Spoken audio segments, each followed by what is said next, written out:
विश्व में रूस यूक्रेन युद्ध जो तृतीय विश्वयुद्धर संभावना अच्छी। पूर्वतन फरासी ज्योतिष नोस्ट्राडाम्स भविष्यवाणी अनुजाई आसंता वर्ष विश्व तृतीय विश्वयुद्ध देखिबा।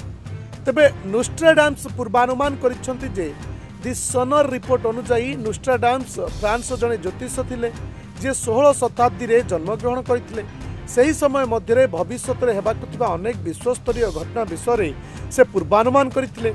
विश्वास करा जाए जे ए पूर्वानुमान गुड़िक मध्यरु गोटिए मध्य रूस यूक्रेन युद्ध थिला जहाँ वर्तमान सत्य बोली प्रमाणित हो। यह विश्वास करा जाए जे नोस्ट्राडाम्स मध्य कहिथिले जे रूस यूक्रेन मध्य युद्ध समाप्त हेबो किंतु विभिन्न देश मध्य मतभेद सृष्टि हेबो जोंथिपाई आसंता वर्ष पूर्व यूरोप रे एक बड़ युद्ध आरंभ हेबो। यह स्पष्ट भाव तृतीय विश्वयुद्ध हेबो। तेबे नोस्ट्राडाम्स आउरी मध्य कहिसेंति जे ए तृतीय विश्वयुद्ध प्राय 7 मास पर्यंत चलिबो एवं एही समय सारा विश्व में लक्ष लक्ष लोकंकर मृत्यु हेबो। नोस्ट्राडाम्स अनुजाई से युद्ध रे विश्व एक बड़ धरण निया लागिबो एवं अनेक देशर अस्तित्व शेष होइछ। बंचिथिबा लोक माने दुनिया रे पुणी थरे मानव जीवन आरंभ करिवे। एहा मध्य विश्व रे एक नूतन विश्व आदर आरंभ करिबो। विश्वास करा जाय जे से 2022 मसीहार यूरोप रे युद्ध आरंभ हेबार पूर्वानुमान करिछ। ए युद्ध धीरे धीरे अग्रगति करिबो एवं तृतीय विश्वयुद्ध रूप नेबो जोंथिरे अन्य देश माने मध्य जोगदेबे।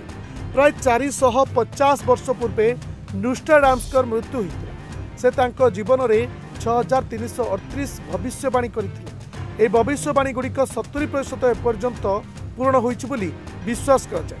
तांकर किछि सत्य होइतिबा भविष्यवाणी जेरिकी जर्मनी रे आडोल्फ हिटलर का उन्नति, द्वितीय विश्वयुद्ध, 11 सेप्टेम्बर आतंकवादी आक्रमण, फरासी विप्लव एवं परमाणु बोमार विकास, 2020 मसीह कोरोना भाइरस महामारी आगमन विषय नोस्ट्राडाम्स पूर्वानुमान करथिले जहाँ सत्य बोली प्रमाणित हो।